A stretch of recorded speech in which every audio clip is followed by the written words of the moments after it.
Manufactured trades और फिर से धोखा धोखा। यह ऑनलाइन दुनिया ऐसे ही काम करती है। जिनके पास झूठा नैरेटिव होता है वे जानते हैं कि वे जो कुछ भी कह रहे हैं वह बकवास है, लेकिन उन्हें यह आभास देना होता है कि अन्य सभी लोग उस पर विश्वास करते हैं, इसलिए आप उसमें फंस जाते हैं। तो आपको सॉक पपेट और मीट पपेट से सावधान रहने की दो बातें हैं। सॉक पपेट क्या है? अच्छा, अपने हाथों पर एक सॉक पहनो और बोलो। आप 400 सोशल मीडिया अकाउंट्स खोलते हैं, अलग अलग ईमेल एड्रेसेस, अलग अलग नाम। आप क्या करते हैं? आप दिखावा करते हैं कि लोग आपकी सभी पोस्ट पर कमेंट्स कर रहे हैं। आप उनमें से 80 अकाउंट्स में प्रतिदिन लॉगिन कर रहे हैं और कमेंट्स कर रहे हैं, बहुत बड़ी मात्रा में, ऑनलाइन और पूरी तरह से बकवास और झूठ, और लोग इसके झांसे में आ जाते हैं। मीट पपेट क्या है? मीट पपेट एक सॉक पपेट है, लेकिन यह एक इंसान है। वे बांग्लादेश, चाइना, पाकिस्तान, रशिया में किसी को काम पर रख रहे हैं अकाउंट्स में लॉगिन करने और उनके लिए यह करने के लिए, और वे उन्हें टॉप पर लाने के लिए उनकी सभी कमेंट्स को अपवोट करेंगे। इसलिए ऐसा लगता है कि एक नैरेटिव चल रहा है जो उनकी बकवास पर विश्वास करता है। इसलिए फिर लोग फंस जाते हैं। वे फेक वेबसाइट्स बनाते हैं ताकि वे अन्य बिजनेस रिलेटेड लोगों पर कमेंट्स कर सकें और फिर खुद पर भी कमेंट कर सकें।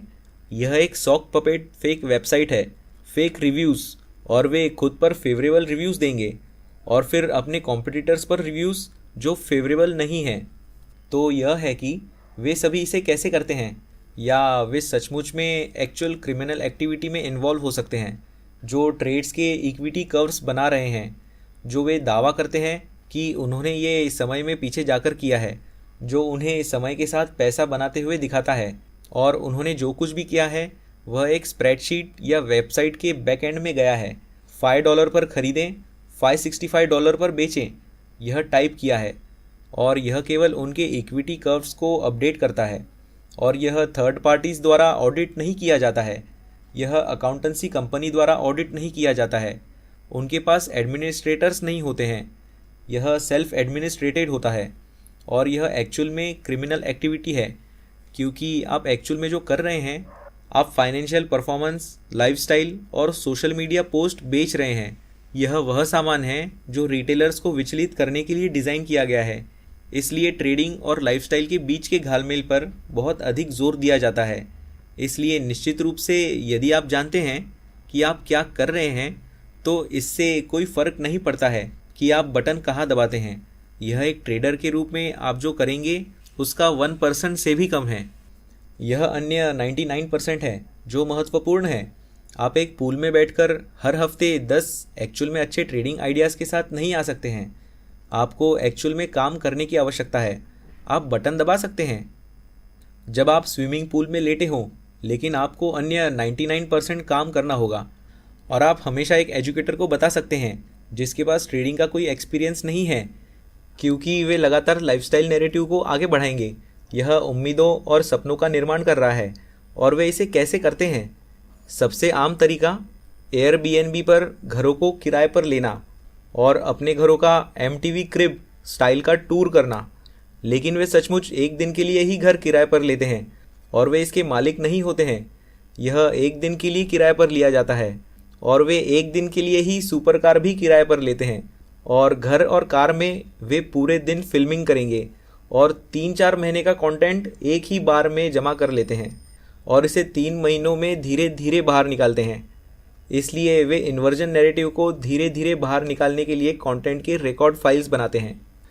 संभवतः मेरा फेवरेट विड्रॉइंग कैश और उसे प्रदर्शित करना है, यह कहते हुए कि आपने इसे ट्रेडिंग से बनाया है। आप इसे कहाँ से प्राप्त कर सकते हैं? Prop movie money store. $450 में $1 मिलियन की बिक्री हो रही है। On sale for $450. नए स्टाइल में 100 के दशक का लुक, यही से उन्हें यह मिलता है। और निश्चित रूप से जब आप इन सभी को एक साथ जोड़ते हैं, आईबी एग्रीमेंट्स कोई रेगुलेटरी हिस्ट्री नहीं है, लेकिन वे आपको बता रहे हैं कि वे एक प्रोफेशनल ट्रेडर हैं, जबकि वे एक्चुअल में एक रिटेल ट्रेडर हैं। Manufactured back story, manufactured trades और धोखाधड़ी की फ्रॉड प्रैक्टिसेस में वे इन्वॉल्व हैं। और लाइफस्टाइल और सोशल मीडिया पोस्ट निश्चित रूप से केक के ऊपर चेरी वह कारण है जिसके लिए वे ऐसा करते हैं, क्योंकि वे आपको इंस्पायर करना चाहते हैं। तो आप एक दिन उनके जैसे हो सकते हैं। तो आप एक ट्रेडिंग अकाउंट खोलते हैं, 20 दिन के बाद ब्लो अप हो जाते हैं। कॉन्ग्रेचुलेशंस। लेकिन ट्रेडिंग इंफ्रास्ट्रक्चर में अन्य एरियाज़ हैं जहां आईबी एग्रीमेंट्स बहुत महत्वपूर्ण हैं। मेरा विश्वास करें जब मैं यह कहता हूं, आईबी एग्रीमेंट्स ट्रेडिंग में हर जगह हैं। वे सिर्फ एजुकेटर्स के साथ नहीं हैं, वे हर जगह हैं। वे बस थोड़े अलग तरीके से काम करते हैं। इसलिए वे मैनेज्ड प्रोग्राम्स, ऑटोमेटेड और algorithmic managed programmes, social trading और ऑनलाइन फॉरम्स और इंफॉर्मेशन सेलर्स के साथ हैं। आइए मैनेज्ड प्रोग्राम से शुरू करते हैं। इसलिए एक सोफिस्टिकेटेड इन्वेस्टर और एक रिटेल इन्वेस्टर के बीच अंतर यह है, रिटेल इन्वेस्टर का कैपिटल आमतौर पर $5 लाख से कम होता है और सोफिस्टिकेटेड इन्वेस्टर का $5 लाख से अधिक होता है, आमतौर पर इंडस्ट्री के एक्सपीरियंस के साथ। इसलिए रिटेल ट्रेडर्स और फंड्स के बीच मार्केट में एक अंतर है, जहां सोफिस्टिकेटेड इन्वेस्टर्स हेज फंड में इन्वेस्ट करते हैं, क्योंकि हेज फंड केवल मिनिमम 1 मिलियन या 2 मिलियन लेंगे और आपको पहले एक सोफिस्टिकेटेड इन्वेस्टर के रूप में योग्य होना चाहिए। रिटेल ट्रेडर्स उनमें इन्वेस्ट नहीं कर सकते हैं। इसलिए रिटेल ट्रेडर्स किस में इन्वेस्ट करते हैं? ओह, यह इंफ्रास्ट्रक्चर है जो हेज फंड की तरह दिखना चाहिए, जिसे मैनेज्ड प्रोग्राम्स कहा जाता है। इसलिए आपके पास ये लोग हैं जो रिटेल अकाउंट्स को मैनेज कर रहे हैं, जहां आप उन्हें ट्रेड करने के लिए पैसे देते हैं। उनके पास ब्रोकर्स के साथ आईबी एग्रीमेंट्स हैं, उनमें से हर एक। इसलिए कॉन्फ्लिक्ट ऑफ इंटरेस्ट है। और क्या होता है, 90% पैसे खो देते हैं। क्यों? क्योंकि जब उनके मैनेज्ड अकाउंट की वैल्यू बढ़ जाती है तो वे पागलों की तरह एक्साइट हो जाते हैं और वे ट्रेड करते हैं, वे ट्रेड करते हैं, वे ट्रेड करते हैं, वे ट्रेड करते हैं। और फिर ब्रोकरेज कंपनी से कमीशन रिबेट के रूप में उनकी जेब में चला जाता है। और जब वे नीचे होते हैं तो वे कम एक्साइट होते हैं। इसलिए यह एक एक्साइट मैकेनिज़्म है। अगर हम इसे ऑटोमेट कर दें तो कैसा रहेगा? यदि हम इंसान को हटा दें और हम कहें कि आपको बस इस ट्रेडिंग अकाउंट में पैसा डालना है और हर बार जब यह पर्टिकुलर ऑटोमेटेड अकाउंट ट्रेड करता है तो आप बिल्कुल वही ट्रेड करते हैं, इसलिए यह ऑटोमेट ही कहलाएगा यदि कोई इंसान इसे मैनेज नहीं कर रहा है। इंसान अपने स्वयं के पैसे को मैनेज कर रहा है और आप बस ऑटोमेटेड ट्रेड्स की नकल कर रहे हैं। अगर हम इसे ऑटोमेटेड कर दें तो कैसा रहेगा? अब जिस तरह से इसे सेट किया गया है वह यह है कि आपके पास ब्रोकरेज कंपनी में एक मास्टर अकाउंट होता है और फिर आपके पास सैकड़ों रिटेल ट्रेडर्स होते हैं जो अपने ट्रेडिंग को किसी ऐसे व्यक्ति को आउटसोर्स करना चाहते हैं जो अच्छा माना जाता है। वहाँ क्या हो रहा है? मास्टर अकाउंट वाले व्यक्ति का ब्रोकरेज कंपनी के साथ आईबी एग्रीमेंट है। इसलिए हर बार जब मास्टर अकाउंट ट्रेड करता है या वह व्यक्ति ट्रेड करता है तो आप ऑटोमेटिकली ट्रेड करते हैं। यह एक ही बात है, यह एक के बजाय 2 अलग अलग अकाउंट्स हैं। तो वहाँ क्या हुआ है? ब्रोकर ने बस एक मशीन को पिक पॉकेटिंग आउटसोर्स कर दिया है। सोशल ट्रेडिंग के बारे में क्या? आपने उन सभी प्लेटफॉर्म को देखा है जहाँ आप ऑनलाइन जाते हैं और आप इन सभी लोगों को दुनिया भर में अजीब जगहों पर निक नेम्स के साथ देखते हैं। फॉरेक्स मास्टर 179 पिछले हफ्ते 100% ऊपर था। कजाकिस्तान में स्थित न्यू मास्टर ट्रेडर, जिसे हम प्लेटफॉर्म पर प्रोमोट कर रहे हैं, उसने क्या किया है? उसने $100 को $200 में बदल दिया है और आप उसे 5, 10, 15, 25 ग्रैंड देने वाले हैं। And you're about to give them 5, 10, 15, 25, 100 grand. वे कभी भी उस पैसे को मैनेज करने में सक्षम नहीं होंगे। वे भाग्यशाली हैं क्योंकि वे कभी भी एडवर्टाइज नहीं करते हैं कि वे एक्चुअल में कितना पैसा मैनेज कर रहे हैं, या बहुत कम ही।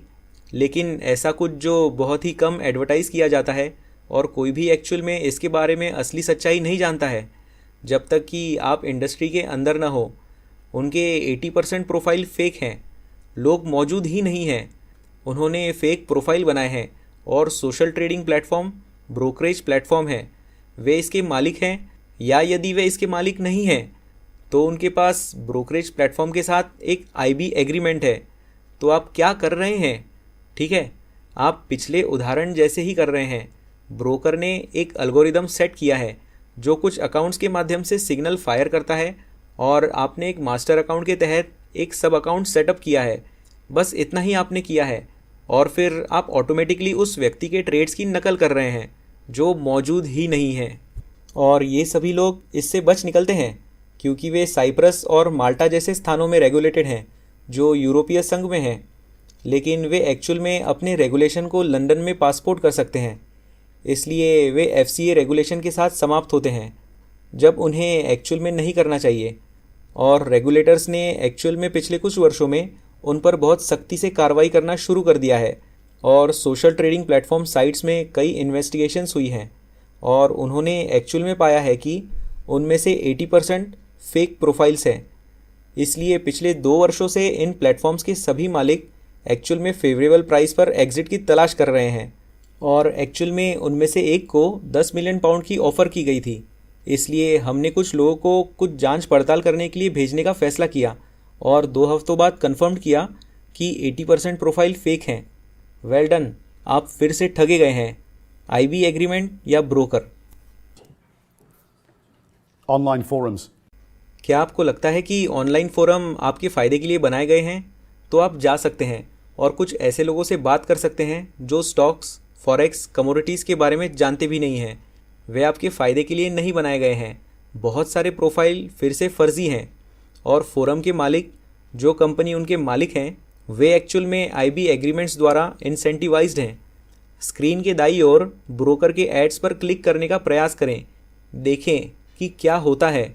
नई विंडो खुलती है।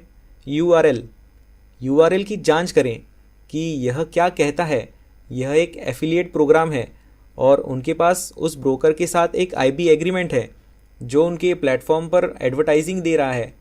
हमने कंपनी के कई अकाउंट्स को फॉरेंसिक रूप से देखने के लिए डाउनलोड किया है, यह देखने के लिए कि वे अपना पैसा कहाँ और कैसे कमाते हैं, क्योंकि हम यूआरएल लिंक को एफिलिएट लिंक के रूप में देखते हैं और हम जानते हैं कि उन्हें ब्रोकर द्वारा कमीशन पे किया जा रहा है। तो आप कंपनियों के वेबसाइट पर जाकर पिछले साल के अकाउंट्स को डाउनलोड करें। वे अपना पैसा कैसे बनाते हैं? ज़्यादातर मार्केटिंग और एडवर्टाइजिंग के माध्यम से। और मार्केटिंग और एडवर्टाइजिंग रेवेन्यू क्या है? यह ब्रोकर्स आईबी एग्रीमेंट पर रिबेट्स दे रहे हैं। आपको यह समझने की ज़रूरत है कि इंडस्ट्री कैसे काम करती है। तो जब आप ऑनलाइन फोरम पर जाते हैं तो क्या होने वाला है? ऑनलाइन फोरम ट्रेडिंग एजुकेटर्स के साथ डायरेक्ट कंपटीशन में है। तो उनका नैरेटिव क्या है? सभी एजुकेशन बकवास है। बेशक इसका अधिकांश हिस्सा इसलिए है क्योंकि अधिकांश ट्रेडिंग एजुकेटर्स के पास आईबी एग्रीमेंट्स हैं जहां उन्हें स्पेसिफिक परसेंटेज रिबेट मिलता है, लेकिन वास्ट मेजॉरिटी में रियल प्लेयर्स हैं और हम उनमें से एक हैं। लेकिन वे अपने प्लेटफॉर्म पर क्या जोर देने जा रहे हैं? वे सभी एजुकेटर्स का अपमान करेंगे और वे उन ब्रोकर्स का अपमान करेंगे जो उनके साथ एडवर्टाइजिंग नहीं कर रहे हैं, और वे आपको इन्वर्जन नैरेटिव के साथ ढकेलेंगे और वे उन फोरम्स को प्रमोट करेंगे जो इन्वर्जन नैरेटिव को बढ़ावा देते हैं और आपको ब्रोकर्स की ओर ढकेलते हैं। वे स्वयं भी फेक प्रोफाइल बनाएंगे और वे खुद को उदाहरण के लिए दिग्गज कहेंगे जो 10 वर्षों से फोरम पर है और उन्होंने फोरम पर बहुत सारे कंटेंट जोड़े हैं जिसका अन्य फेक अकाउंट सम्मान करते हैं। इसलिए वे बेसिकली सॉक पपेट हैं और वे आपको ब्रोकर्स की ओर ढकेलेंगे। इसलिए आपको लगता है कि आप एक ऐसे व्यक्ति से बात कर रहे हैं जिसकी एक अच्छी रेपुटेशन है। यह फोरम में काम करने वाला एक व्यक्ति है। आपको इन सभी लोगों के काम करने के तरीके के बारे में बहुत ही डाउटफुल होने की आवश्यकता है। हर जगह ह्यूज कॉन्फ्लिक्ट्स ऑफ इंटरेस्ट हैं। इसलिए आज आपको जो दिखाया गया है उस पर विचार करें। बस सब कुछ के बारे में सोचें। सब कुछ कैसे काम करता है। रिटेल को फेल करने के लिए इंडस्ट्री के पैरामीटर कैसे सेट किए गए हैं। इंफ्रास्ट्रक्चर का निर्माण रिटेल को फेल करने के लिए किया गया था, न कि उनके लाभ के लिए। कैसे हेज फंड, पेंशन फंड और इन्वेस्टमेंट बैंक्स एक्सचेंज फीस के सबसे बड़े पेयर्स हैं और एक्सचेंजेस को अपना रुतबा बनाए रखने के लिए उनकी आवश्यकता होती है। कैसे इन्वेस्टमेंट बैंक्स को विशेष रूप से अस्तित्व में रहने के लिए डंब मनी की आवश्यकता होती है और वे रिटेल ब्रोकर्स को फाइनेंसिंग प्रोवाइड करके इंफ्रास्ट्रक्चर को सक्षम करते हैं। कैसे इन्वेस्टमेंट बैंक्स को जीवित रहने के लिए अपने सबसे बड़े कमीशन पेयर्स, हेज फंड और पेंशन फंड की आवश्यकता होती है, इसलिए उन्हें लगातार पेमेंट मिलता है। कैसे रिटेल ब्रोकर्स और उनके आईबी इंसेंटिवाइज्ड एजुकेटर्स रिटेल को फेल करने के लिए इंफ्रास्ट्रक्चर द्वारा सचमुच कॉन्ट्रैक्टेड और इंसेंटिवाइज्ड होते हैं, इसलिए सभी को पेमेंट मिलता है। कैसे रिटेल ब्रोकर और धोखेबाज एजुकेटर्स लगातार इन्वर्जन नैरेटिव को आगे बढ़ाते हैं। कैसे एक छोटे अकाउंट वाले रिटेल ट्रेडर के रूप में आपके पास एक्चुअल में कोई विकल्प नहीं है, आपको उन प्लेटफॉर्म्स पर ट्रेड करना होगा जिससे आपको पहुंच मिलती है, और कैसे रेगुलेटर्स एक्चुअल में कभी भी किसी प्रॉब्लम को नहीं रोकेंगे, वे केवल बाज़ारों में पास्ट प्रॉब्लम्स के कैजुअलिटीज़ पर प्रतिक्रिया करेंगे।